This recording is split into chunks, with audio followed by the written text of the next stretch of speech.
and a hammer. Whatever I do, please do not try this anywhere. Yeah? Watch.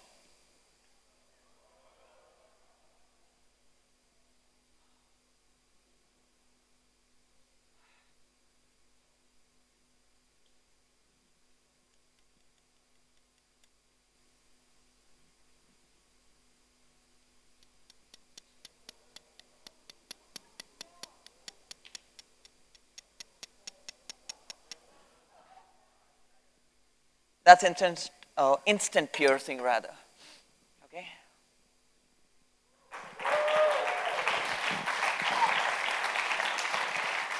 I actually come from a family background of magicians. My dad is Professor M.C. Sarkar. So, as I was growing, I was a part of his tricks. As this tiny little boy, he used to, cut my mom into three pieces, and I would fit in the middle over there, and I was like, ah. And then when I was about 8, uh, I happened to get this opportunity to go ahead and watch my dad perform live from there. I didn't want to do the exact same thing that he was doing. He had this loud makeup, about 20 assistants, uh, jazzy clothes, big turban, and he would go on and all mystic. And I was like, I don't want to do that, but I want to be a magician. So let's see how do we work that out. So curious little kid walking up to dad, always tailing him behind him, like, Dad, what's magic all about? Tell me. What do you actually want? And like the concise version. Came down to a paragraph, one sentence, and then at last, one word. Psychology. Bingo.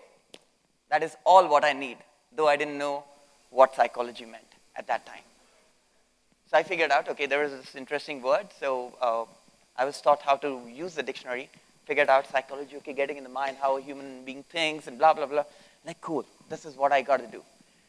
Started off, spent about 13 to 15 years of my life doing everything else other than magic. Nobody ever thought during that time that I would ever get into magic. I was into computers, electronics, waterproofing, call center, medical transcription, motivational speaking, mimicry. Man, I don't know, well, like crazy amount of things that I did. Did really well, quit, moved on to the other one. People said that actually you're mad. So the fact that after that, I decided, okay, it's high time. I think I need to get back into my field. So walked up to my dad. We have the School of Magic in Bangalore, which is one of the oldest one. And walk up to him and I tell him, Dad, can you please teach me the art of magic? My dad is like, no. You didn't hear me. Can you please teach me the art of magic? I want to be a magician, just like you. Famous? No. Dad, you know what? I'm really smart. Give me 30 days. 30 days. And I shall go ahead and learn over 100 tricks, rather master them, and come and perform in front of you. My dad said, you know what, seriously, you're taking too much time. Come back after a month. We'll talk then. Started practicing out, went crazy, 18, 20 hours, sometimes 2, 3 days together. Practice, practice, practice, practice, and then came to a level wherein at the end of 1 month, I had over 100 tricks. Luckily. Walked up to my dad, told Dad, hey Dad, you want to see something interesting? They're like, okay. Can I have a volunteer, please? Come on stage. Thank you, Ram. Okay. I'm just kidding. Not cute though. That's fine. Ram, Dad, okay. So what do you see here? Beads? Perfect. Let me pull my sleeves back. Usually people say that a magician has something always up their sleeves. In my case, my hands. Pull this. Let me get rid of this quickly. All right. It's solid? Yes. Again, don't try it. Perfect. Put it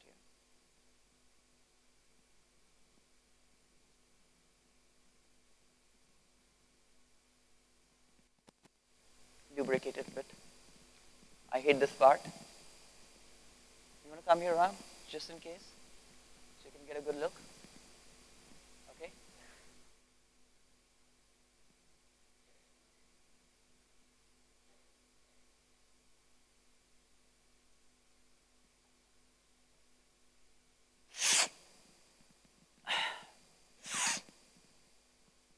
Ram, can I borrow your finger? Let us know if you feel something under the skin. You can move your head only if you feel something, okay? Can you No, there's nothing there. check? It should be somewhere around here. Can you? Yeah. Okay. Thank you. Oh, stop pushing. Okay. Okay. Check my hands. 1 second. Yeah, Anything? it's clean. Nails in between the fingers? No? No. Okay. Can I have a zoom in, please, onto my face?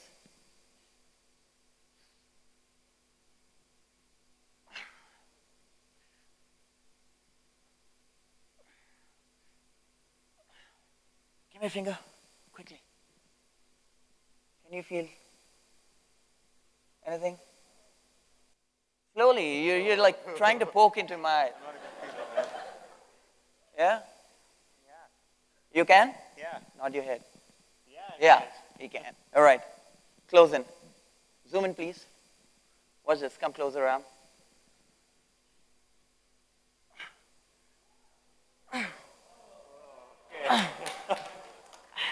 Wow. Is that the solid bead? You can take that back as a souvenir. Thank you so much, Ram. Really appreciate that. Yeah. And I started doing crazy things like this. My dad was like, okay, you want to kill yourself? I'm like, no. But I'm being creative, so I'm doing crazy things. I'm like, cool. At the end of it, I performed over 100 tricks. My dad watched patiently.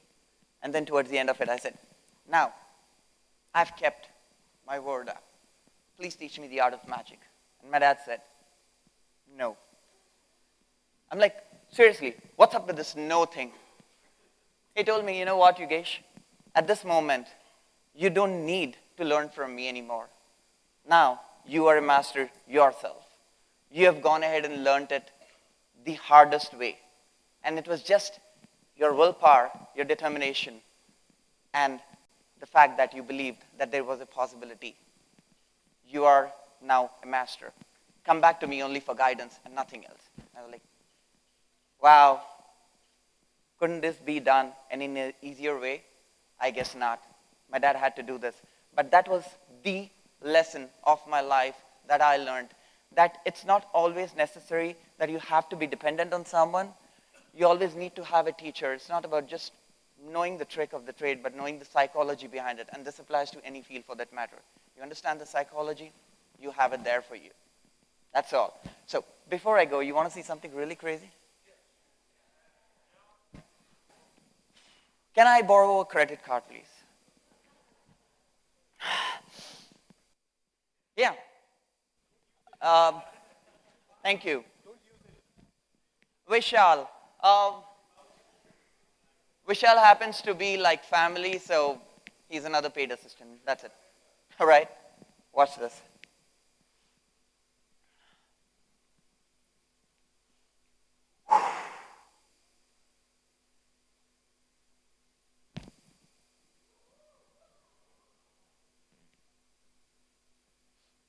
We just started.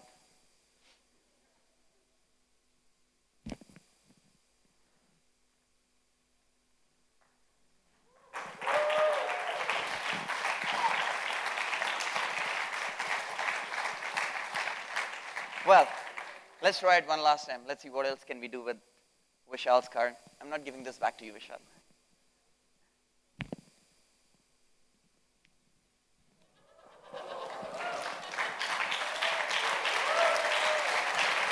Thank you so much, Vishal. There's your card. All right, this talk was purely dedicated to my dad. He's perfectly fine. No worries.